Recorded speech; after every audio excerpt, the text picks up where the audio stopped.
Oh my god, you guys. The juju around this episode is just not good. I don't know what Zoe's talking about. Everything is great. I am really excited to have this conversation.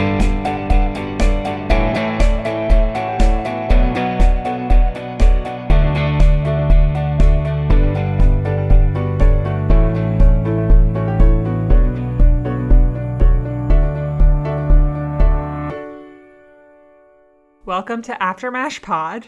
My name is Zoe. I'm Jackie.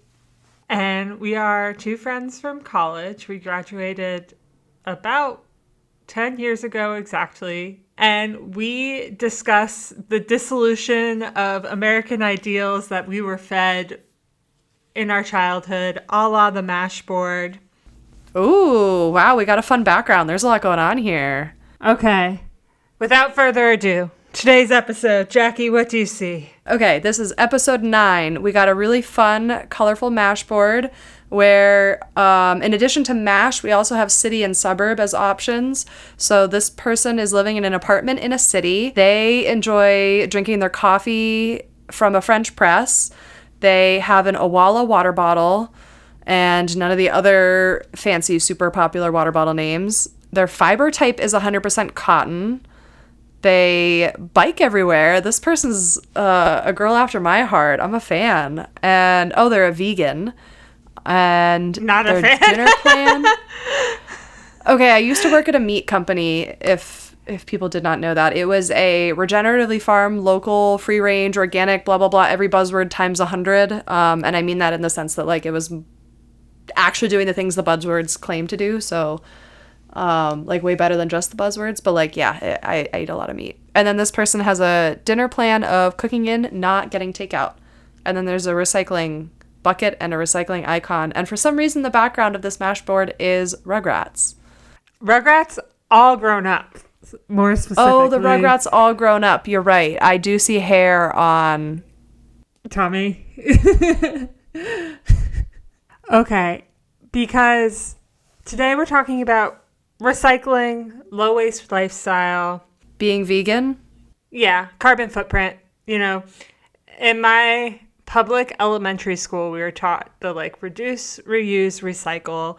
And that has perpetuated itself into social media and the low waste lifestyle and the zero waste lifestyle.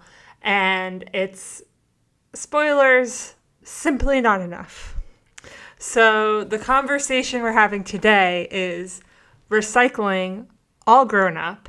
And I don't know if I'm alone in this, but that theme song gets stuck in my head all the time. And I sing it on a weekly basis, or at least the intro bop part of it. I don't think I can think of it off the top of my head. I'm going to go listen to it when we get off, and then it'll get stuck in my head too. So before we get into what we learned about recycling, Jackie, do you remember what you wrote in celebration of our 10-year college reunion? Do you remember what you wrote your college admission essay about? Oh, God. I remember very little about that time in my life. I remember that we read a book the summer before we went to college that was called Cheap, which was about... Walmart. That's all I remember. Yeah, it was about the difference between Costco and Walmart and how these big corporations are actually just extractive and exploitative and selling you cheaper products than their shrinkflation, etc. I really don't remember it much, but I do remember that book being probably pretty foundational to my subsequent journey in the direction of sustainability. So I can't for the life of me tell you what I wrote my essay about, but that is the only memory I have from that time that's related to college. And you still have that book on your bookshelf. Oh yeah, you know it. I mean, that was actually everyone was grumbling about oh, we have to read this book, but I remember reading it being oh my God, this is blowing my mind. So I feel that deeply impacted me. So thank you to the college admissions, people who decided that book, 14 and a half years ago. Changing the world.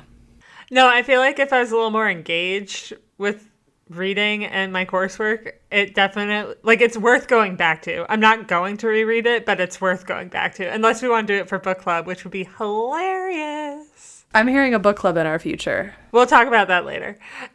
Anyway, my college admission essay, I wish I still had it saved on some drive somewhere, and it's probably, but it was in high school. I was a pescatarian, and it was because of factory farming, and it was because of the Super Size Me and the Eating Animals by Jonathan Safran Foer and the Food Inc. of it all. And my college essay was something about wanting to be a low waste, zero waste girly, I think, essentially. I don't think I knew this about you, Zoe. Yeah. And I immediately dropped that persona. Nothing about me screamed that then nor now. I live in a suburb in the most fuel inefficient house you could think of. And I did not get an electrical vehicle. I have gone back to being a pescatarian, but that's like the only thing I have going for me. Yeah, I don't think I would have expected you to have had a time period where you were flirting with low waste lifestyles. So I guess this one, you'll have really good advice for your 20-year-old self at the end of this episode. That's what I'm thinking. Oh, God. We'll see. So that's all to say. Today we're talking about what we learned and how we can mature the conversation so that we can achieve the goals of the Paris Accord, which are to minimize the rising temperature of the globe to like 1.5 degrees Celsius above pre-industrial revolution levels. And in order to do so, the average carbon footprint annually per person needs to be 2 units of tons of carbon dioxide. Jackie, do you happen to know what the average carbon footprint is for an American? Oh God, an American. Well, if our goal is 2, we're above 2. I think we probably have one of the higher footprints in the world. I'm going to guess like 5. Oh God, Zoe is shaking her head. 7. 20. It's 15 plus or minus 2, I would say. Oh God. Okay, so we're talking 5 times as much as it should be. Yes. So we have a lot of work to do. And this is like today, not like when the Paris Accord happened. This is like today we're at 15. Yeah. Okay, y'all are not taking this seriously. Not that I'm any better. I'm catching flights left and right, which I know is probably one of the worst things I could be doing for the planet. But, okay, I'm part of the problem. We're all part of the problem. Okay, tell us how much. First, we learned about reduce, reuse, recycle in elementary school. And all I remember is what you saw on the mash board, which is that blue recycling bin, and it would have a piece of paper above it saying, this is what you can recycle. And I just remember everyone recycling pizza boxes, but they're stained with oil. And I'm like, you can't do that. And my husband, actually, as a field trip, he visited his town, my town, our town now, recycling center. And he speaks so highly of that recycling center. And fortunately for me now, I live in a single stream recycling town. And so I don't have to think about it. I can throw whatever I want in there and it'll figure it out for me. Within reason, obviously. And like through this episode, I will talk about like nihilist stopgaps of like, oh, what's the point? And one of the things is like, all it takes is a candy wrapper to be mistakenly put in the recycling and then it's all trash. So what are we doing here? Yeah, I feel like that's a really good point of like, recycling is it's ubiquitous. You feel bad if you don't do it. Nobody understands how to do it correctly. I feel like every single house I've lived in with different roommates, there's been at least one roommate who has tried to recycle the peanut butter jars without cleaning it out first. And then I'm like, no, I'm pretty sure you got to clean out food from things you recycle. There's just, nobody knows. But also if you don't recycle, you feel so much guilt. And so then people wish cycle or whatever it's called when they like optimistically put something in the recycling and then it all potentially becomes contaminated. So recycling is a myth. It is, and we'll get there. I was in elementary school in like the 2000s, 2000 to 2010, and I wanted to know where this reduce, reuse, recycle paradigm came from. And it actually came from the 1970s during the Vietnam War, and the original Earth Day, April 22nd, 1970, was a teach-in. So instead of like a silent sit-in protest, it was like an impromptu conference where people would give seminars on recycling. And it's from this first Earth Day that the EPA was born. Part of this had to do with the Cold War, which is when, or the Vietnam War, sorry, which was the first war that was broadcast to people's living rooms, which is like the only thing of two things I remember about the Vietnam War. But it's also when like Agent Orange and napalm were being sprayed and people were trying to change the weather, like change monsoon season to alter resources and screw a whole population over. And so this was really unsettling to, kids in college at the time. And that's part of this like environmental awakening that was happening at the time. So the peak of the Vietnam War took place from around 1961 to 71 with the Agent Orange and the weather modification efforts. If Operation Popeye means anything to anyone, it didn't to me, I had to look it up. It's the monsoon changing. And then the Vietnam War ended in 1975, and at this time there were global concerns about weaponization of ecosystems that led to irreversible environmental damage. Thus, the UN convened to try to establish a legal framework around these practices. Do you think it worked, Jackie? You said this is a framework around like weather modification or just like environmental harm in general? Like irreversible, long-lasting harm. Well, considering we're towing the line of the Paris Accord as we speak, I really don't think that this had any impact. It didn't. So in 1977, there was the Environmental Modification Convention to try to establish an international treaty to prohibit the military or other hostile use of specifically environmental modification techniques. So like changing monsoons, like specifically weather related, that have widespread, long-lasting, or severe effects.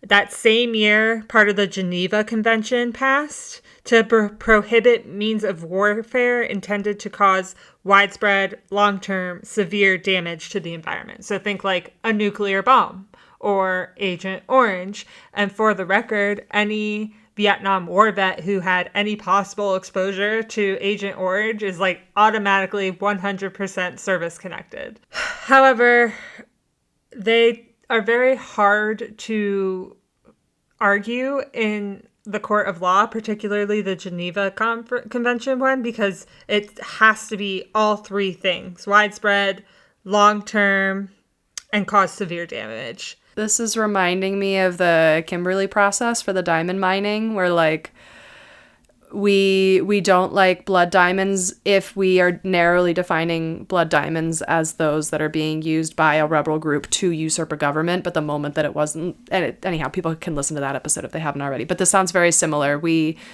were like making a big lofty goal of getting rid of something, but then we define it so narrowly that we can't actually effectively stop anything. Yeah, I would say like in the case of the Kimberley Accord, it's like a very narrow definition. So it's a very specific research group, I guess. And then for this, it's just like the threshold is so high, we can't reach it. Well, we love patting ourselves on the back. Glad we tried. Yep. Okay. And then we also learned about the carbon footprint in elementary school. You learned about that in the elementary school? I think so. You have a cool elementary school. You didn't? I feel like all I learned was reduce, reuse, recycle, and of those, the only thing I actually learned was recycle. We learned about the carbon footprint at some point, and what's important to know is that it is the total amount of carbon dioxide and methane emissions, so greenhouse gases, produced by human activities, considering all relevant sources, including sinks, storages, and like every input into the process of making an item. It can be measured for a country, a company, an individual, or an activity of interest. And the unit is tons of emissions per CO2 per unit. And I feel like one underlying theme of this podcast is like check your units, which is probably something I'm learning is like the most important thing I learned. How do you use carbon footprint in your daily life, Jackie? In my daily life, I think I'm a weirdo who used to work for a company that was a public benefit corporation and was one of the very few types of legal entities that were legally obligated to care about something other than just make shareholder value go up. And so we actually did use it there. We were trying to estimate the carbon footprint per pound of protein that we sold. And then because of that job, I was very inspired, and I definitely found some calculators online and looked it up. How have you structured your lifestyle around it? Like, how did it inspire you to change your lifestyle? Ooh.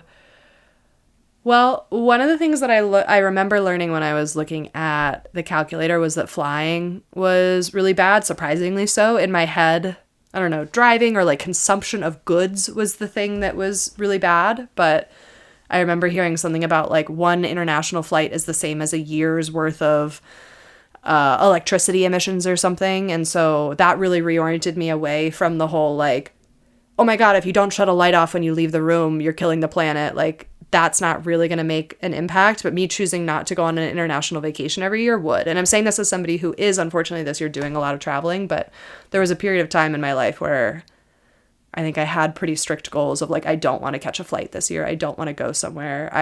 I'm going to prioritize taking the train or driving over flying if I can, that sort of thing. Was it successful? Were you able to do that when it was a priority? Yeah. I think until I had a remote job that, you know, not that it requires, but like strongly encourages in-person time. Until that happened, I think I was actually pretty good about not flying too much. But then also I have people getting married all across the country, and there's a time and place of like, I'm trying to save the planet, but I don't want to be swimming upstream so much that I'm like rejecting my close friends' weddings that are across the country. Like, you know, the values are competing. Am I trying to save the planet, or do I want to keep my friends? Yeah, that was my next question is like, do you feel like you were making like significant sacrifices, or were you happy to live that value? Yeah, I was happy to live it for a time, but there's a reason I'm not living it right now. And I think the other thing that I had taken from the carbon footprint thing is like the diet is really important, and especially beef, and interestingly even cow products. So like somebody who's a vegetarian for environmental purposes, if you're consuming dairy, like that dairy actually has a larger carbon footprint than something like chicken, like every other protein other than beef. And so that was really good ammo for me to say, well, I'm not going to eat beef that is in a restaurant. The only beef I will ever eat is the kind that comes from the regenerative farm that I used to work at. And I'm going to skew towards lower protein options. I'm not going to eat a lot of dairy. So like those sorts of diet modifications I did do, and I feel are more sustainable. I won't make a big deal out of it if someone cooks me a steak, but I'm not going to go out and order a steak from a restaurant. Cool. Yeah, and that's kind of what I wanted to get to is like I said, like this reduce, reuse, recycle model kind of lives on in the like TikTok algorithms of low waste and zero waste. And I don't know if that's like still alive and well. Jackie and I are not particularly online, but it like definitely like seeped into my consciousness. Like I know it was like a trend and a hashtag.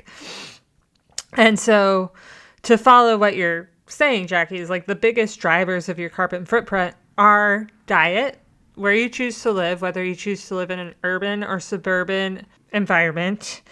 I don't think I knew that one. Well, it's because like in suburbia, everything's spread out. So I'm not relying on like my downstairs neighbor's heat source to kind of warm my apartment. Yeah, your house is 5 times bigger.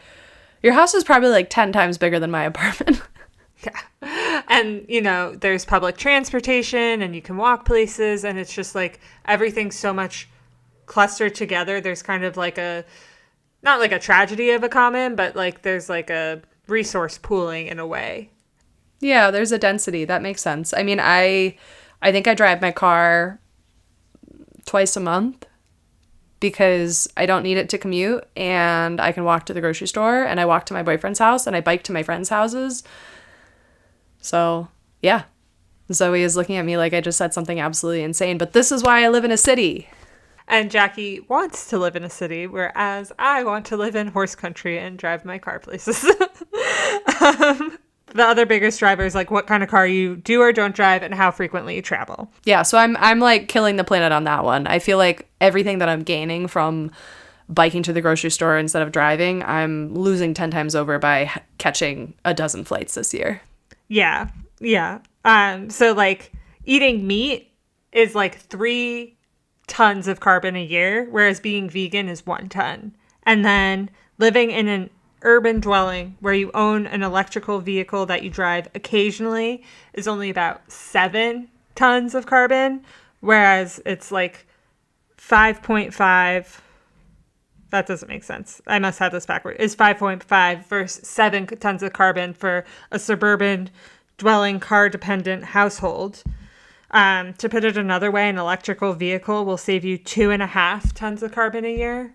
And that's the life cycle? It's tons of carbon per year. So if the average American is 15 tons of carbon and the goal is 2, having an EV that you drive occasionally is saving you 2.5 from that 15, we'll say. Being car free saves you 4 tons of carbon. Another third way of looking at it is that driving 5,000 miles is 2 tons of carbon per year. Okay, and the average American drives way more than 5,000 miles. They probably are driving... I drive double that easily, yeah. Yeah. I mean, back when I was like living in one place and my boyfriend was 4 hours away and my parents were 2 hours away, I was driving 5 times that. And so housing energy for an urban dwelling is 3 tons of carbon a year versus suburban dwelling is 5 tons a year. And then to your point, one international round trip is 2 tons per year, and one domestic round trip is 1 ton per year. I'm killing the planet. As compared to the things we learned in middle school that have become these tired lists of how to be better for the planet that are perpetuated online and like every Google hit page for 5 pages at least. Cutting food waste only saves you 0.5 ton. Reducing consumption generally is 0.4 tons, plus extending the life cycle of a product is another 0.4 tons. Reusable water bottles plus reusable shopping bags plus your like thermos instead of getting a coffee cup doesn't even come to like 1/10 of a ton. It's 0.07 tons of carbon. And then recycling is only 1/10 of a ton per year. So all of these things combined, when we look at the carbon footprint, save you like 1 ton if you're like really strict about it, maybe. There's pros to it, obviously, like you're building community and there's less crap going into the landfill and fewer straws landing in a turtle's nostril or whatever we've been sold. But I was curious about, in medicine we have herd immunity, how many people need to be vaccinated for a disease to essentially die in a population. In economics and business, that's the concept is what's it called? Critical mass. The concept is critical mass. So it's the percentage of adopters of a new idea or technology or innovation in a social system required so that further rate of adoption becomes self-sustaining. So it's like how many people need to be on a trend for it to become a paradigm shift. Any thoughts on what that number is, Jackie? I definitely read Malcolm Gladwell's The Tipping Point at one point, so I should have this answer in my head. I'm just going to throw a number out there and say 50%. 30%. Thank God it's not 50%. Okay, so like a third. I think that actually makes really rational sense. That's like a solid minority. Anything under than a third, you can kind of just like edit out, and anything over a third, you're like forced to reckon with. Yeah. And to exemplify this like low waste ecosystem that we should ideally be trying to build for the sake of the planet, I used hybrid and electric vehicles as an example. So let me share my screen in a very disastrous way. Electric vehicles and a multitude of choices. Consumers now have a multitude of choices when buying an electric vehicle, including hybrids, plug-in hybrids, and all-electric. There are currently 23 plug-in electric vehicle and 36 hybrid models available. This graph appears to start in 2010, where the total number of electric vehicles sold is like, I don't know, 500 or something. And then all the way on the right, it's just going up and up and up and up. I actually can't read the scale. It just stops at 2014. So this is over the course of 4 years. And so a timeline provided by the U.S. Department of Energy, the first mass-produced hybrid vehicle hit the American market in 2000. It was the Toyota Prius. In 2006, Tesla announced its plan for a longer range luxury EV. And then from 2009 to 2013, the Department of Energy finally invested allegedly in nationwide infrastructure to support electrical vehicles. Per a Gallup poll in 2024, only 7% of Americans own electric vehicles. And fewer Americans, 35% as opposed to 43% the prior year, say they might consider buying an electric vehicle in the future. Meanwhile, the American government was hoping that by 2030, 60% of new car purchases would be electric vehicles. Sorry, guys. It's been a long day. Yeah. So what I'm hearing is we need to hit 30% adoption of a trend before it will start becoming self-reinforcing.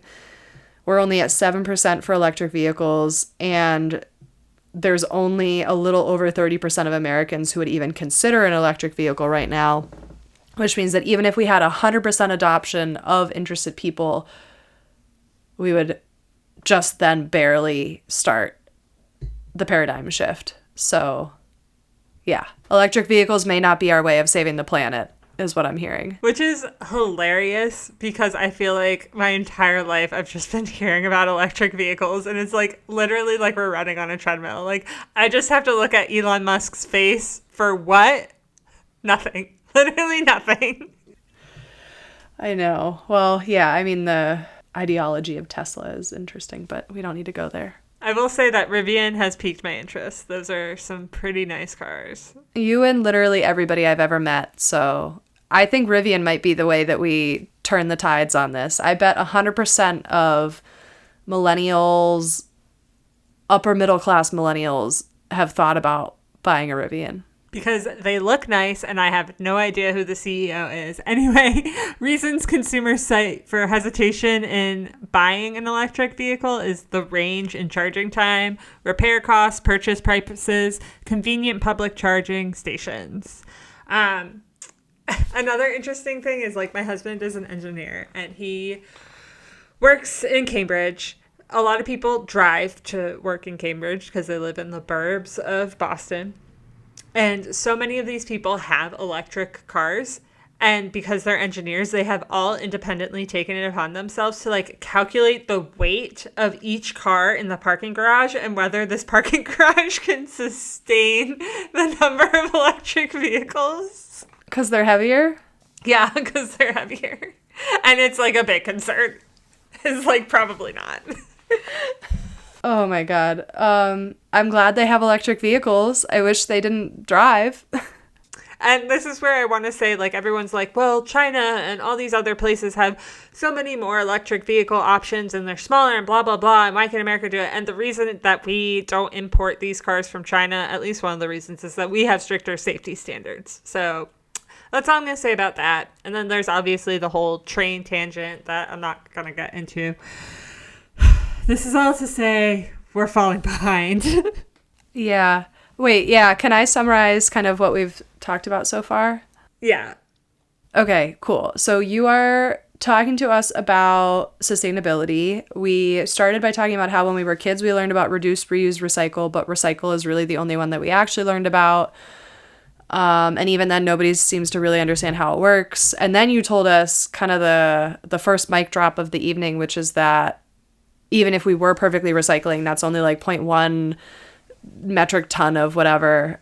And the real lifestyle changes that would have an impact are the ones that I think people are going to be less likely to take, such as switching to a vegan diet, everybody moving to a more urban environment and quitting their car, and especially the one that even I have been unable to commit to for a long period of time, which is no travel, or at least no air travel.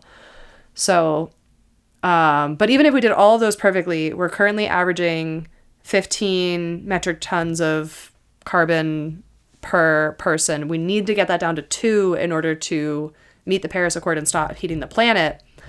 But you're talking about even something like the heat in your urban house is going to be like 4 or something. That's per household, not necessarily per person. But that means if every single person is living alone, like even if they were like not eating a single thing, not leaving their house, not catching flights or driving, they're still going to be double the carbon footprint. So what I'm hearing is us making lifestyle changes, especially the little ones like the recycling and the like bringing reusable water bottles. Like those are nice. They feel good. There's a social impact, but there's not necessarily the environmental impact that we think we're having. But also we don't need to sweat the small stuff if we're occasionally drinking from a plastic water bottle. Like that is not the thing that's killing the planet. Yeah. And so we'll get into like what corporations and manufacturers can do, but I do want to say, like, your efforts to reduce plastic is not for naught. Like, there are ways to make this personal and meaningful. Like, I don't need to do research to say it's financially friendly. Like, instead of recycling, you should be focusing your energy on buying less and making do with what you have and being creative and refurbishing things. And so while you might be spending more on any given product, hopefully it will last you longer, and it's cheaper to plan your meals, to shop your food based on a grocery list, to cook instead of takeout, and all of these things are also friendly for the environment as well. They don't add up as much as we were led to believe, but it saves you money in the long run.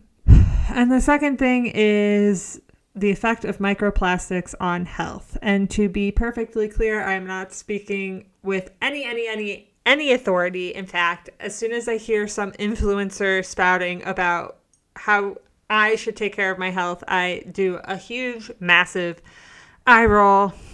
So I plugged it into our physician-gated AI tool to get a brief overview of what we know about microplastics and our health. So what we know is this: plastic does not dissolve, it just becomes infinitely smaller. And the smaller the plastic particle is, the more invasive it can be and the more difficult it is to track. The World Health Organization in 2022 said that environmental monitoring of air, water, and biota provides convincing evidence that nanomicroplastics, so particles that are smaller than a certain amount, are distributed across the planet.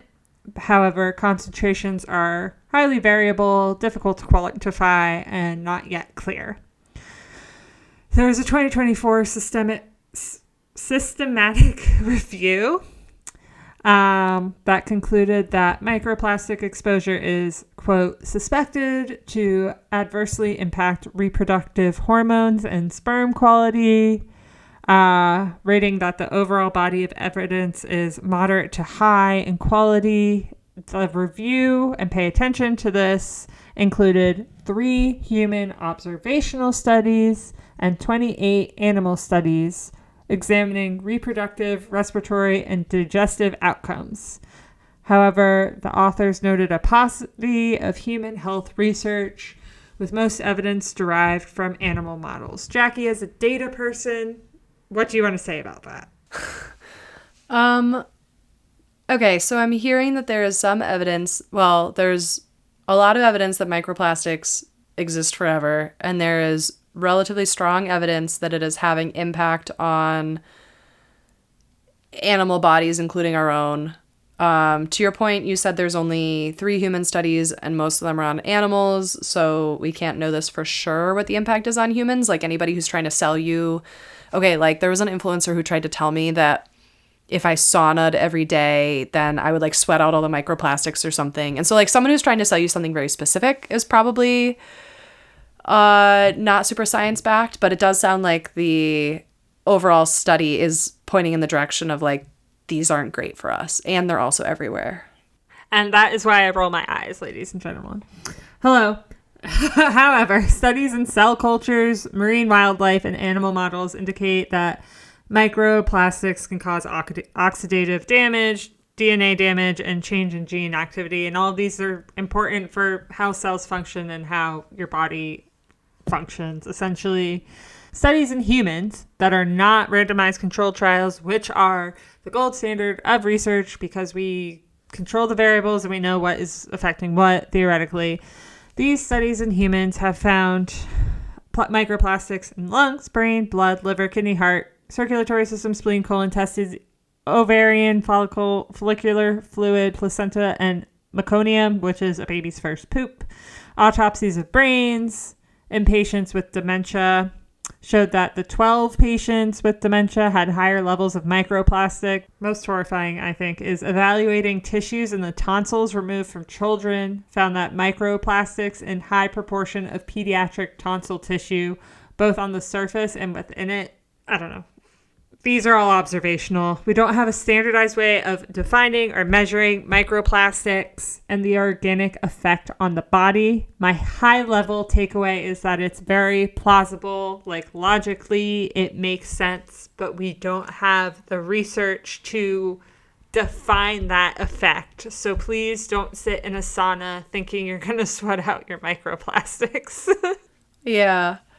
But yeah, I think what I'm hearing you say is even if it's unethical for us to be like doing a trial where we're like shoving plastics down someone's mouth and then measuring the impact on their spleen, like we can't be doing that kind of trial. We still are doing animal studies and we have these correlational studies. So microplastics are everywhere. They're probably not good for us. Probably reducing your exposure will not hurt. And so if you're in a position to reduce your exposure, if you can afford to have a reusable water bottle instead of relying on the plastic one, if you can afford to buy food that's not stored in plastic, if you can afford to get glass containers or metal instead of plastic, there's evidence to suggest that, that won't hurt you. And the plastic could potentially hurt you. I don't know if like the plastic container that your food is stored in will necessarily lead to you imbibing the microplastics. Like, I'm not trying to draw that dot, but like just being exposed to less means that there are less opportunities for the microplastics to enter your body. Yeah, that's all we should say about that. So now we're going to move on and we're going to mature this conversation because I aimed for a tight 50 and we're nowhere near it. Jackie, what do you know about extended producer liability? Very little. I bought a couch that was way more expensive than I meant to spend on a couch, and their website said that they will let me replace individual parts if they break, and I was like, that's great. Here, take all my money. And that is the only time I've ever actually thought about that in a purchasing decision. Okay. Yeah, so this is a policy approach that assigns producers a greater responsibility for the end-of-life management of products they introduce into the market. And as such, it encourages innovation in product design. These laws target electronics, mercury, thermostats, batteries, pharmaceuticals, paint, fluorescent lighting, and mattresses. And per the Product Stewardship Institute, there are currently 149 laws targeting 21 products across 34 states. And so this is like sorry, this is a state that is saying like, hey, battery producer, you need to make, I'm picking battery arbitrarily from the list of items you said, you need to make your batteries reusable or end of life, like they need to be disposable in some way. You are responsible for that disposability. I'm going to make a law about it. And if we catch you not doing that, then we'll like fine you or something. So we're putting the onus on the companies to care more about what happens to the products than they otherwise would have. Yeah.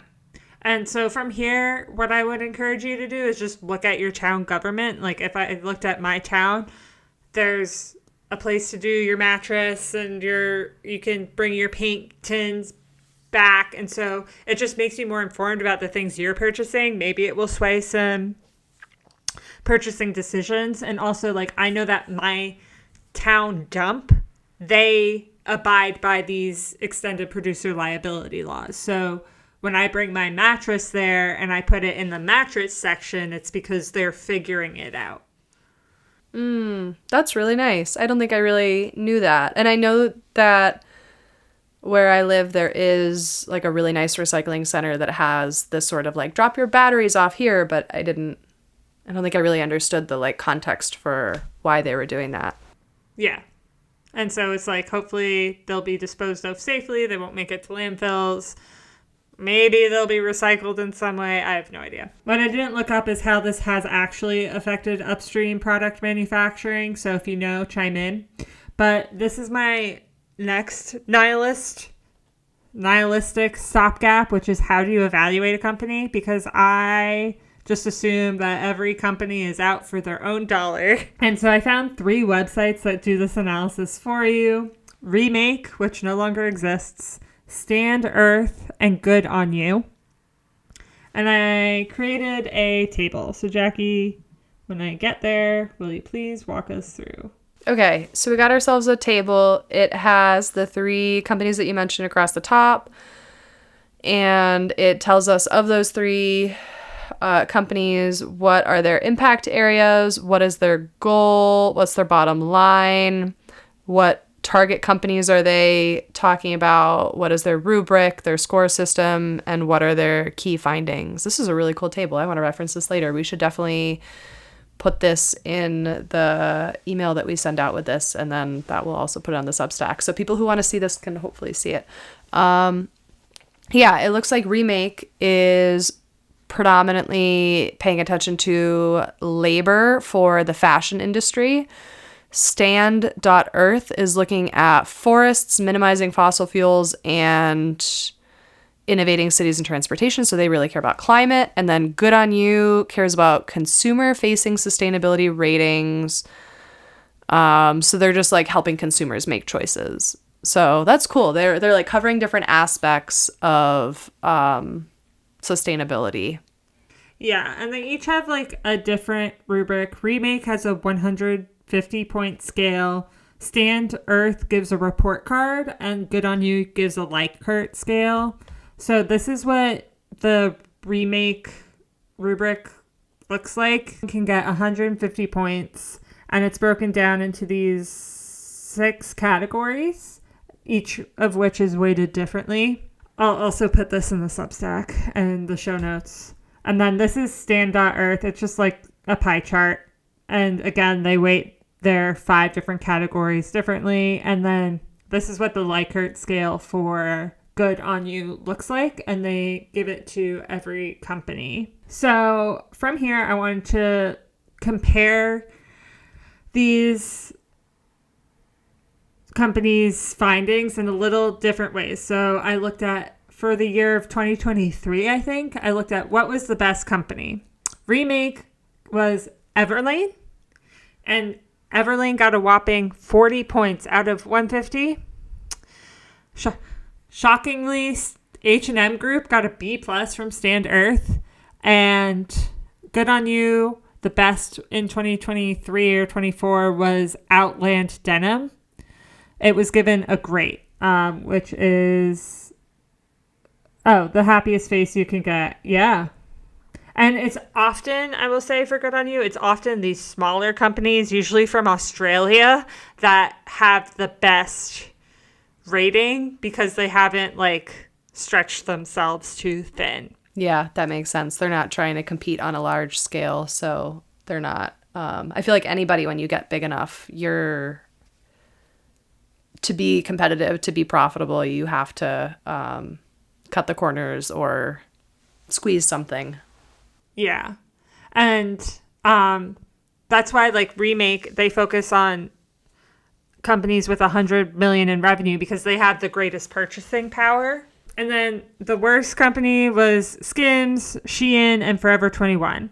So Skims 0 out of 150, Shein got an F, and Forever 21 we avoid. And and an average company is something like American Eagles, which was 14 out of 150 for Remake. A D, it's Stand.Earth, and then H&M got It's a Start. So they got a straight line face.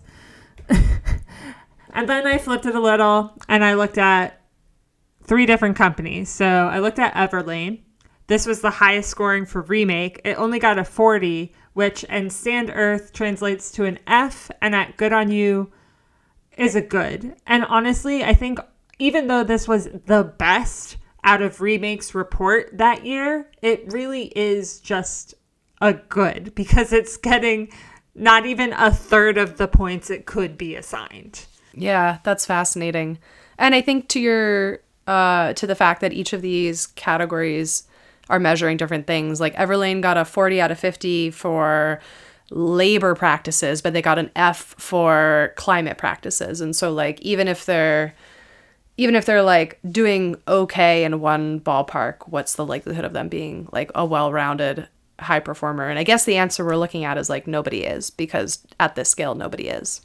Yeah. And Jackie, you talked about like B Corps. Can you describe how you use that to evaluate a company?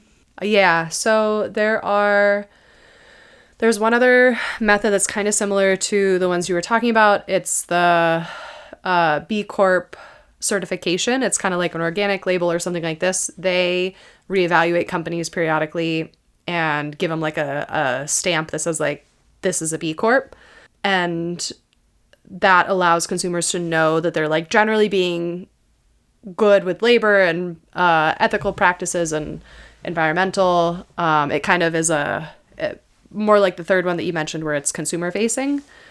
It is something that a company has to opt into and pay for, so not every company will do it. And also similar to any of these like pay to play certifications, their bar is like not that high.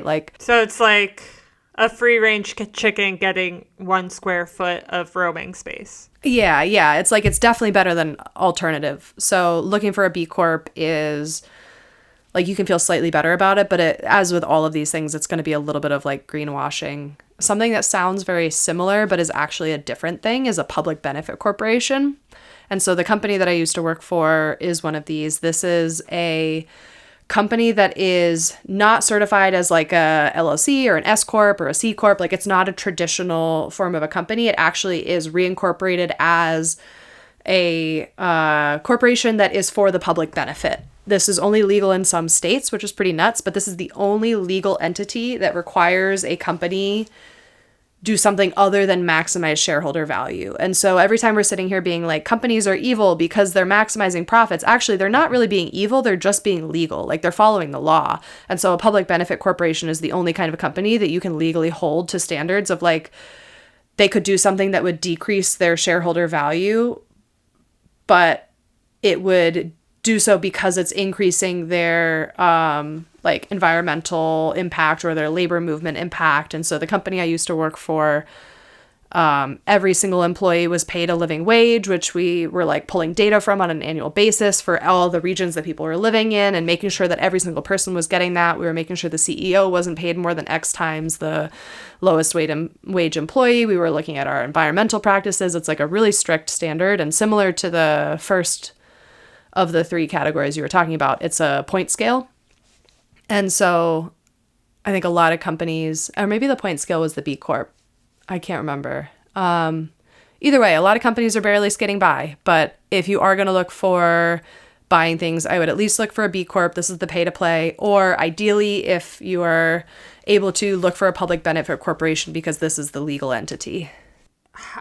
have you noticed, like, if you're going to buy clothes, like, have you noticed these labels on things? Like, have you seen it? Is it easy to spot, or are you seeing it because you know about it? I definitely noticed the B Corp sticker. Okay, I'll have to remember to put that on the show notes. Yeah, you will recognize it. I mean, we'll show it on the screen, but it's like it says like certified B Corp and like the B with the circle around it. And so you can like log into the website and look at the corporations and see how they're faring on the various things. And we should also list a few common ones in the show notes. I was trying to get there quickly, but I don't think I can. But yeah, there's a lot of ratings. I think most companies are not that good because they're out here legally obligated to increase shareholder value. And that is often at odds with environmental or labor improvements. How do you go about making decisions of what you purchase? Ooh, I don't think I ever connected this back to the reduce, reuse, recycle, but I think I err on the side of reuse a lot, where most of my clothes are from the thrift store. A lot of my furniture and like home goods are from Facebook Marketplace. Like I don't often buy things new. And I think that is, to your point earlier, it's both cheaper and also I feel better about it from an environmental standpoint.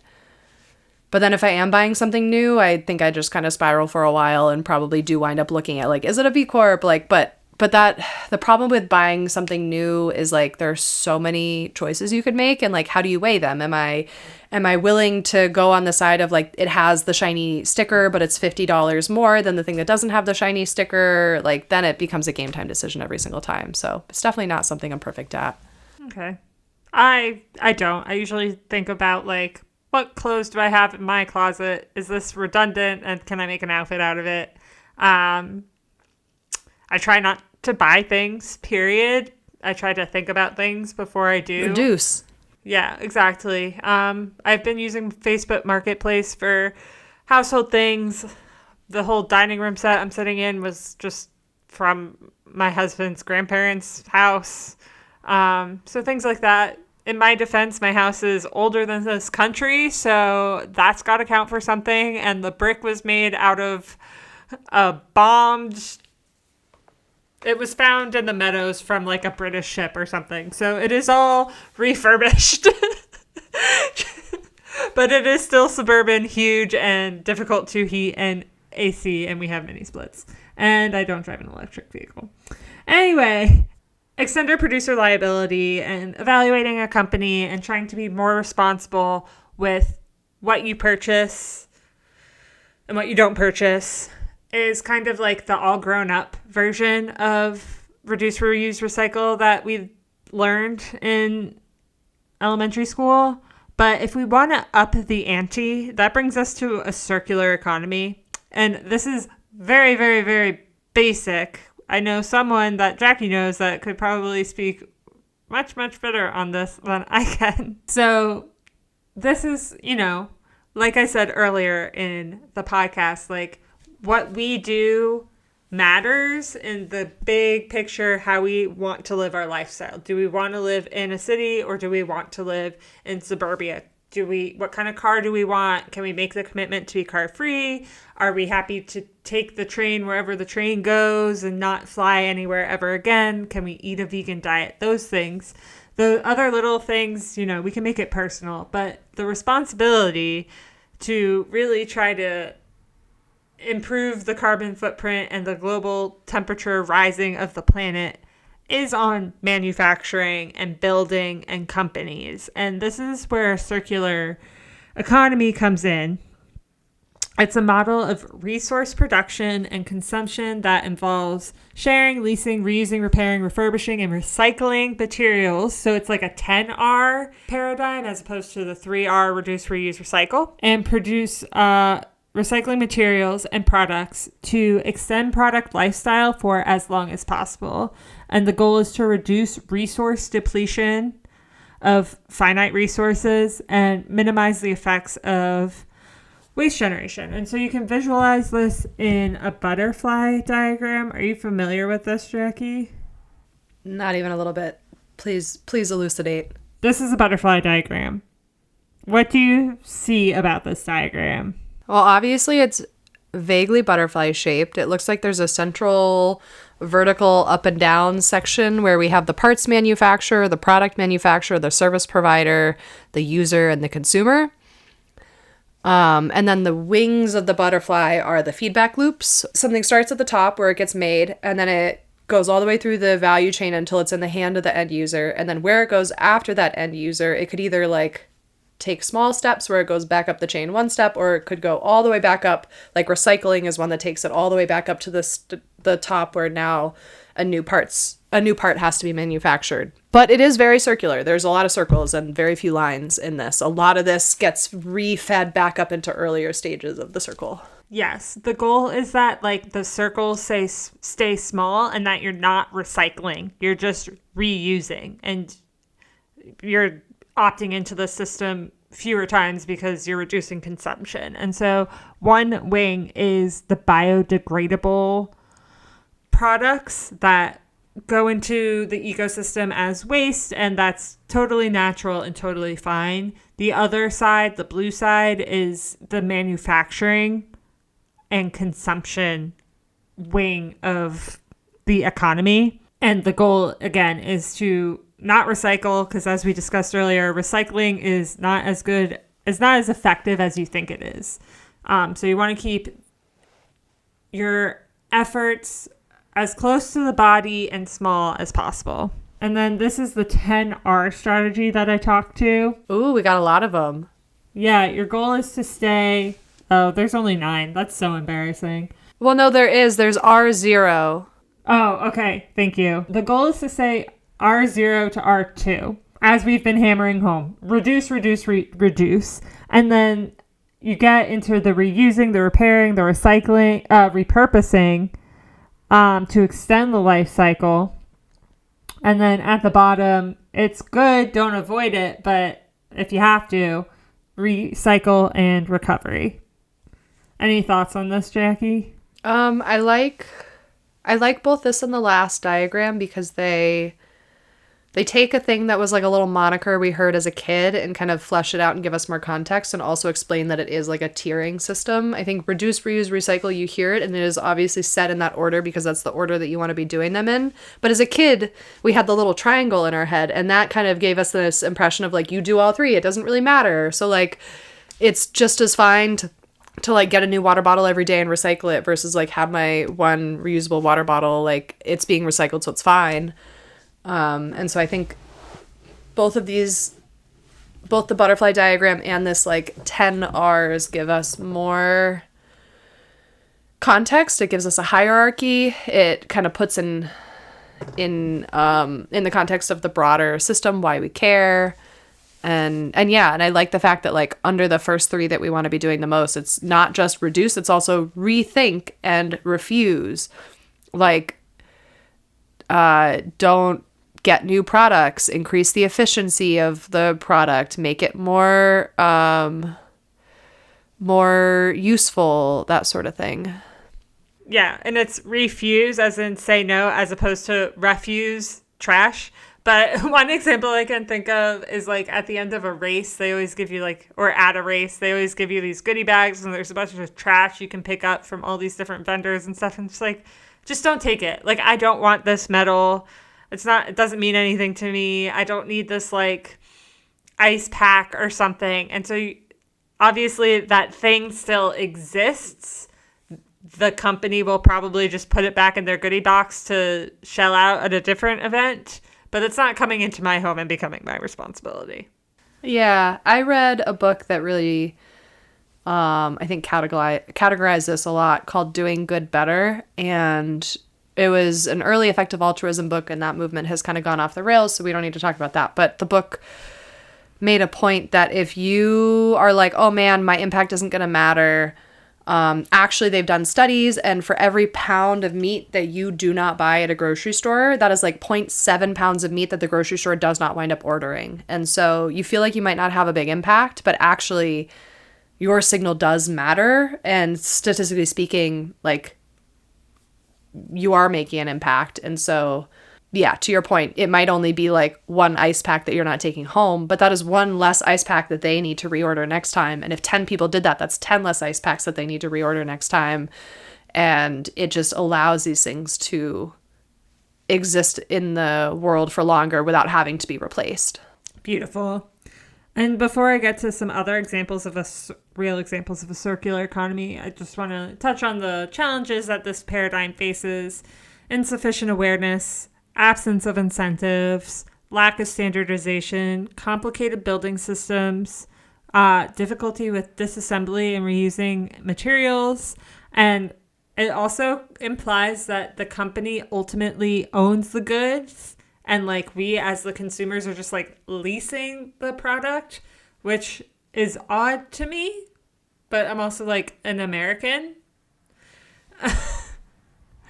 Anyway, some examples of a circular economy is the Patagonia Worn Wear program, which I kind of side eye. You can send your gently used Patagonia products to them to repair and resell.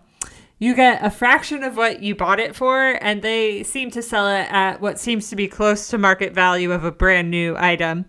Alternatively, with Patagonia, you could just recycle your own wares and they'll just ensure it doesn't end up in a landfill or incinerated. IKEA is trying to transition to a circular economy. Yeah, they're the king of assembled products, which theoretically means you can disassemble them, but I hear it's really difficult to assemble them in the first place. However, they do have a page where you can search for spare parts to try to keep your original purchase functioning, and they have a buyback program. So if you're buying in the reduced price section of IKEA and you're buying an assembled product, that's probably what it is. And if it sounds like I have no idea what I'm talking about, it's because I don't shop at IKEA. But their goals by 2030 are to design products from the very beginning to be reduced, repaired, refurbished, and recycled, achieving an average circular fulfillment score across the entire product range of 90%, with at least half of the products scoring 100. By 2030, they want an absolute decoupling of virgin, non-renewable materials used from IKEA business growth. Again, to increase the share of recycled and renewable materials to at least 90%. And they want to have circular services implemented in at least 80% of their markets, making it easier for their consumers to reuse, repair, refurbish, and recycle. And if their things didn't look like absolute shite, maybe I'd start buying from there. I also didn't really do any digging beyond what they claim on their website. But still, that's huge. I think one thing I'm noticing about the 10 R's that I don't think I noticed before is these are not necessarily consumer actions. These are producer actions. Like under refuse, it is make product redundant by abandoning its function or by offering the same function with radically different product. They're trying to say like refuse to make the product because you don't need to make it.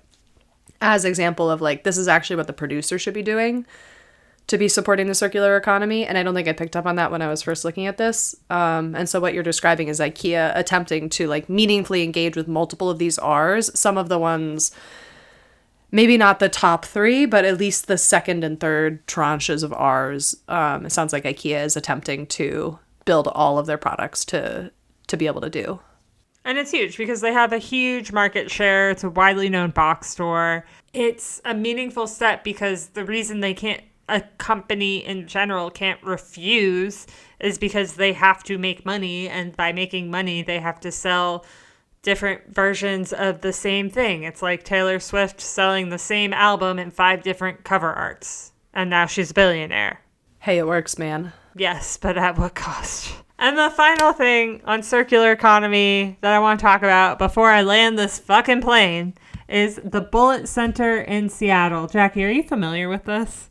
No, but the thing you put on the screen says that is the greenest commercial building in the world, so I would love to learn more. Yes, it is an integrated design building made possible by philanthropy with lofty goals, and it is allegedly the greenest commercial building in the world. It opened in 2013, and it has like 750 solar panels on the top. Every office space has exposure to sunlight. The elevators exist, but they are not as easily accessible as the stairs, which is the absolute opposite in the hospital, and usually why I resort to using the elevator because I can't find the stairs. It has its own potable water system, or they're working on it. It has composting toilets through its entire 6-story. Yeah. And so this is a lot of challenges that they had to face. Financial companies, aka banks, were skeptical of backing a commercial institution that was built to last 250 years versus the typical 40. It's like a risk. It's uncharted territories. I will say my house is still standing and it's doing great. It forced manufacturers to remove over 350 chemical toxins from their construction products.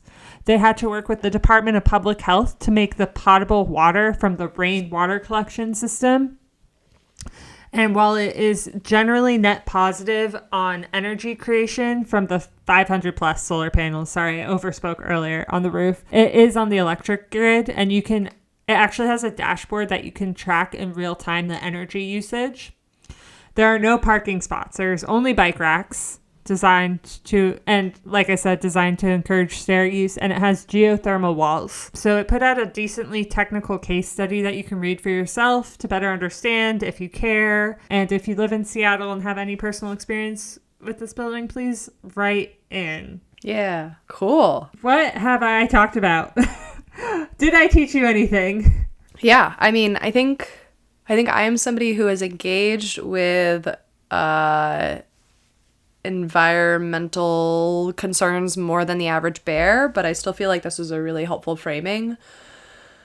Let's see. I think we learned that reduce, reuse, recycle isn't everything. We learned that this whole movement started in the 70s when the US was conducting widespread chemical warfare in Vietnam, and we started caring about the environment for the first time in our collective consciousness. We learned that for a movement to really take steam and become self-reinforcing, it needs to hit 30% of the population. That's kind of what the tipping point is. And some things like electric cars are not there yet. And also some of the things that have hit that tipping point, like recycling and reducing single-use plastics, are still impactful and may be impactful on your personal health especially, but are not as impactful on the large scale as we think. But some other things that have definitely not hit the tipping point, like reducing your flying and cutting out meat, especially beef, like those are going to be the most impactful. And going on more walks and bike rides instead of driving places. Like one of the reasons I live in the city very intentionally is because I'm trying to force myself to bike more. I know it's good for me. I know it's good for the planet. And instead of just living in the suburb and trying to force myself to and white knuckle my way through it, I was like, I'm going to put myself in a position where it's really easy and where it's really hard to use my car. Like driving and finding parking is very difficult in the city. And so, and it takes longer than biking. And so that incentivizes me to do the thing that is both good for me and the planet. And that's great. So yeah, but all that being said, everything I just talked about is personal responsibility, and yet personal responsibility is not going to be enough to move the needle. We really need to reshift the focus back to the corporate responsibility, and it's on them to start taking things like circular economy more seriously than they are. And we as consumers can vote with our dollar. If we find places that are meaningfully engaging in circular economy or rating particularly high on the 3 scales that you gave us, then we can try to buy from them as much as we can and talk about it to our friends and that sort of thing in order to start moving the needle more in ways that are maybe not as directly, you don't need to kill yourself if you drink from a plastic water bottle because it's not going to move the needle as much as you doing what you can to support the institutions that are making the meaningful changes. My co-pilot landed the plane for me. Oh, good. Far better than I would have. Well, I think we're on the ground, and I think we kind of know what to do now. And I feel like this has been a good reminder that, like, on one hand, there's still a lot you can do. On the other hand, like, you really don't need to kill yourself cutting off every corner and, like, being a martyr in every possible situation. Because, like, 80-20 rule, like, there are going to be a few big changes you can make, and they're going to have massive impact, as opposed to doing, like, 5 million tiny changes that might ladder up to that massive impact, but like would come at a much bigger personal cost. It reminds me of this time during COVID, like peak COVID, like lockdown, early COVID, where, masks and everything. And I lived in Boston at the time, and I was biking, and I didn't have my mask on because I was biking and there was no one around me, and it was outside. And the one person who bikes past me in the opposite direction, easily 6 feet away from me, he's like, "Put your mask on, bitch." And I'm like, what are we doing here? It's all virtue signaling. Oh, yeah. Oh, yeah. Yep. That person does not understand 80-20 rule. Like, wear your mask when you're in the crowded places. When you're just biking out by yourself, you're fine. Like, we don't need to be perfect. The wind, the UV, like, calm down. Yeah. One of my favorite things is early COVID. I was out going for a walk and I saw someone biking and he was wearing a mask but not a helmet.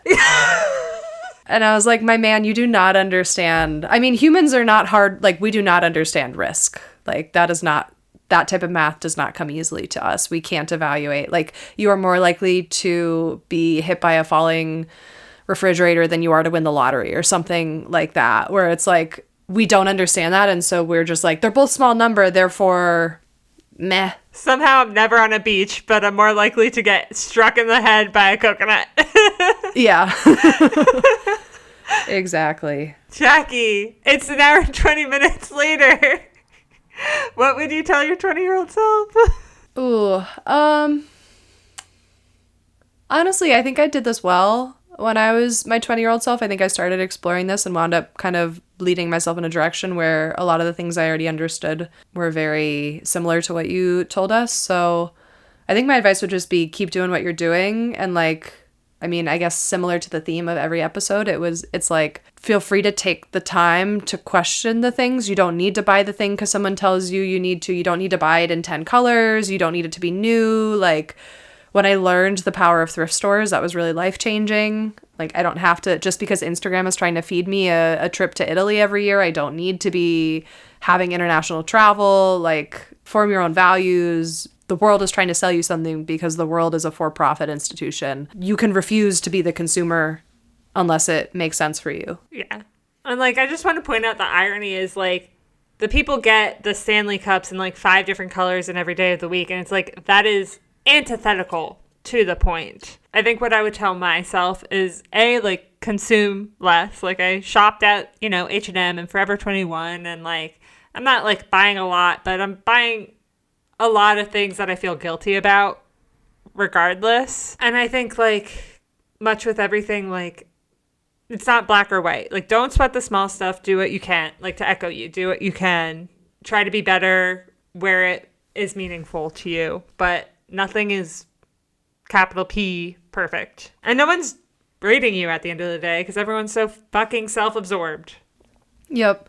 Yeah, you both can and will not change the world. So on one hand, every decision you make will have a impact, and that impact will have a ripple effect. But on the other hand, you alone are not going to change the fate of global warming just because you recycle all your bottle caps. So you're fine. But on the flip side for me is like, don't be so nihilistic and be like, well, I'm just one person and like this isn't going to make a difference because someone else is going to put a candy wrapper in the recycling bin. It's like, do what you can. The thing we've been saying this whole time is like, some swings are bigger than others. So if you're going to do one thing, find a thing that's really big impact. And it's move to a town with single stream recycling. Take one less flight per year. Easy, done. Happy to do it. Great, Jackie. Anything to add? No, I think that was great. Yeah, thank you for taking on this journey, Zoe. I'm shocked I taught you something or like reframed this because it's like just another like episode in the series of Zoe taking on things that Jackie already knew or does better. And why is Zoe doing this?